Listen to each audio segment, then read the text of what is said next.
Aryans कहां से आए?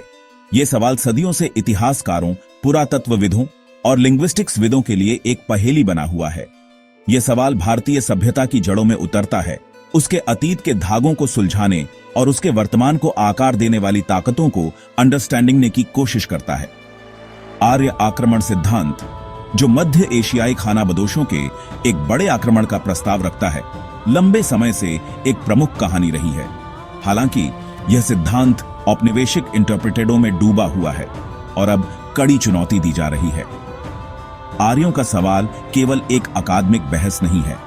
भारतीय इतिहास और पहचान को हम कैसे देखते हैं, इस पर इसका गहरा इंपैक्ट पड़ता है।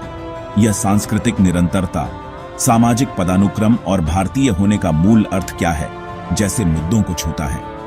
भारत के अतीत और वर्तमान पर इसके इंपैक्ट की अधिक सटीक और सूक्ष्म समझ के निर्माण के लिए इस पहेली को सुलझाना महत्वपूर्ण है। जैसे ही हम आर्यों के प्रश्न में तल्लीन होते हैं, हमें सावधानी से चलना चाहिए, तथ्य को अटकलों से अलग करना चाहिए। हमारी यात्रा हमें पुरातात्विक उत्खनन, लिंग्विस्टिक सही विश्लेषण और प्राचीन भारतीय ग्रंथों में गहराई तक ले जाएगी। आर्य आक्रमण सिद्धांत अचानक से नहीं आया। इसकी जड़ें 19वीं शताब्दी में जमी, एक ऐसा समय जब यूरोप अपनी पहचान से जूझ रहा था। औपनिवेशिक विस्तार ने यूरोपीय लोगों को भारत से रूबरू कराया, जिससे उन्हें इतिहास की कॉम्प्लेक्सताओं का सामना करना पड़ा। संस्कृत और यूरोपीय लिंग्विस्टिक्सों के बीच इंग्रेनताएं देखकर प्रोटो इंडो यूरोपीय के विचार का प्रस्ताव रखा। इस लिंग्विस्टिक सही संबंध ने आर्य जाति की धारणा को जन्म दिया। आर्य आक्रमण सिद्धांत औपनिवेशिक विचारधाराओं के साथ जुड़ गया।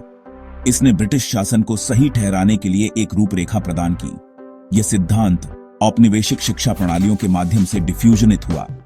इसने प्राचीन भारत को सिविलाइजेशनों के युद्ध के मैदान के रूप में चित्रित किया। आर्य आक्रमण सिद्धांत ने ब्रिटिश शासन को वैध बनाने का काम किया। आर्य आक्रमण सिद्धांत पुरातात्विक आधार पर कमजोर है। सिद्धांत के समर्थकों ने हडप्पा और मोहनजोदड़ो के विनाश को आक्रमण के प्रमाण के रूप में इंगित किया। हालांकि पुरातात्विक साक्ष्य एक अधिक जटिल तस्वीर पेश करते हैं। सिंधु घाटी सभ्यता का पतन वाटर-वायु परिवर्तन और नदी के बदलते पाठ्यक्रम के कारण हुआ। हड़प्पा स्थलों पर बड़े पैमाने पर आक्रमण के प्रमाण नहीं मिले हैं। कुछ साइटें स्थानीय आग या व्यवधान के संकेत दिखाती हैं, जो आंतरिक संघर्ष या प्राकृतिक आपदाओं के कारण हो सकते हैं। आर्य भौतिक संस्कृति का कोई पुरातात्विक प्रमाण नहीं है। यह संभव है कि इस अवधि के दौरान छोटे समूह भारत चले गए हों, लेकिन आक्रमण का कोई पुरातात्विक आधार नहीं है। आर्य आक्रमण की धारणा हिंसा और अधीनता के अपने मीनिंगों के साथ तेजी से जांच के दायरे में आ गई है।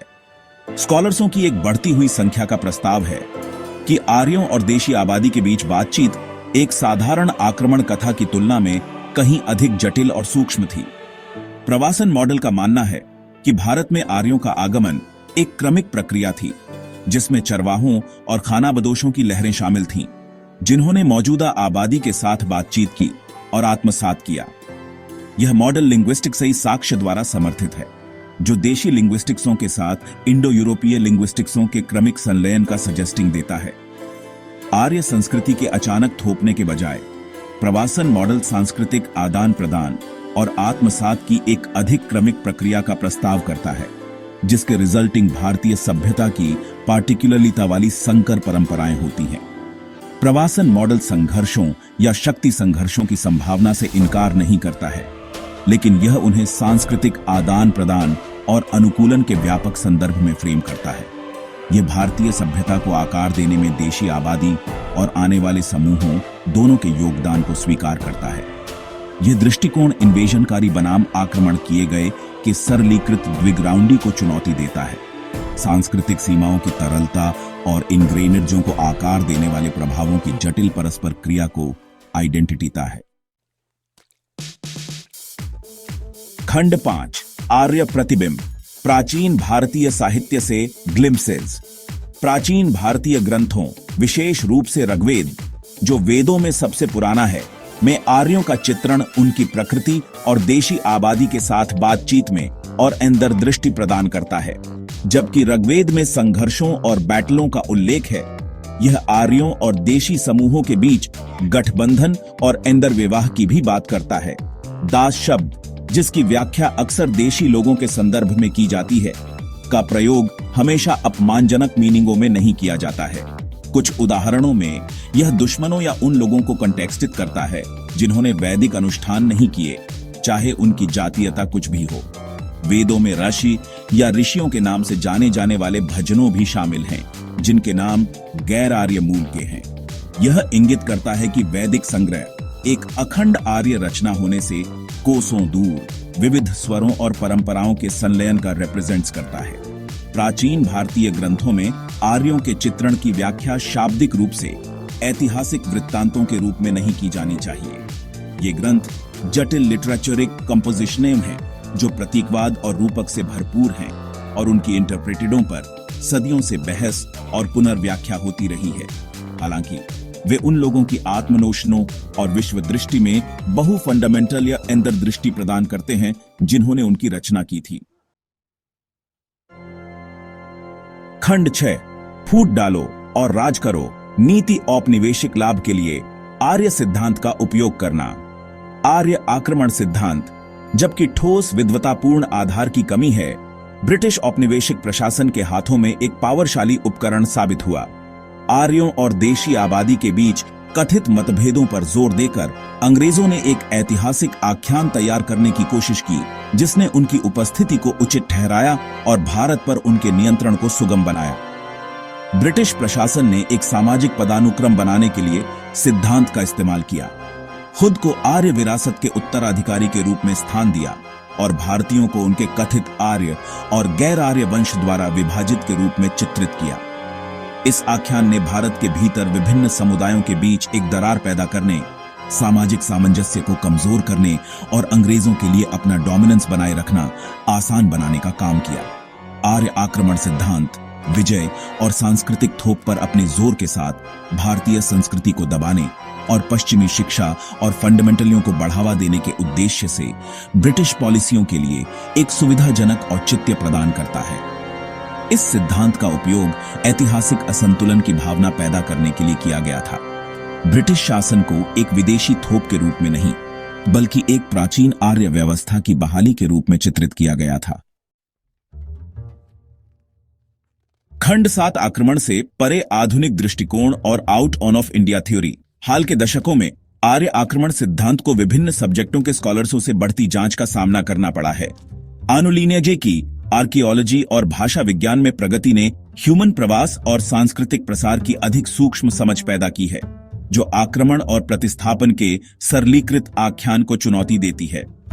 आउट ऑफ इंडिया थ्योरी कुछ भारतीय स्कॉलर्सों द्वारा प्रस्तावित का मानना है कि इंडो यूरोपीय लिंग्विस्टिक्सों की उत्पत्ति भारत में हुई और प्रवास के माध्यम से बाहर की ओर फैल गई। यह सिद्धांत, जबकि अभी भी बहस का विषय है, ह्यूमन प्रवास की जटिल और बहुआयामी प्रकृति पर प्रकाश डालता है और सांस्कृतिक प्रसार के यूरोपीय दृष्टिकोण को चुनौती देता है। आनुलीनिजिक अध्ययन, जबकि जटिल और अनिर्णायक हैं, ने बड़े पैमाने पर आर्य आक्रमण की धारणा पर भी संदेह व्यक्त किया है। भारतीय जीन पूल पर किए गए अध्ययन हजारों साल पहले आनुलीनिजिक निरंतरता की एक उच्च डिग्री प्रकट करते हैं। यह सजेस्टिंग देते हैं कि प्रवास और सांस्कृतिक आदान प्रदान बड़े पैमाने पर जनसंख्या प्रतिस्थापन की तुलना में कहीं अधिक सामान्य थे।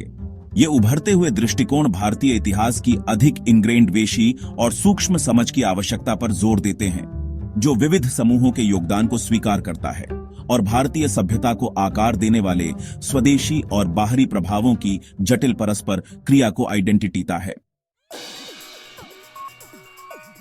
खंड 8, हमारे एंसेस्टरों में एकता, एक साझा अतीत, एक साझा फ्यूचर। आर्य प्रश्न, जबकि ऐतिहासिक रूप से महत्वपूर्ण है, भारतीय सबकॉन्टिनेंट की फंडामेंटल भूत एकता और साझा विरासत पर भारी नहीं पड़ना चाहिए। लिंग्विस्टिक्सों, धर्मों और सांस्कृतिक प्रथाओं की डाइवर्सिटी के बावजूद साझा इतिहास, फंडामेंटलियों और परंपराओं का एक अंतर्निहित सूत्र है जो भारतीयों को एक साथ बांधता है।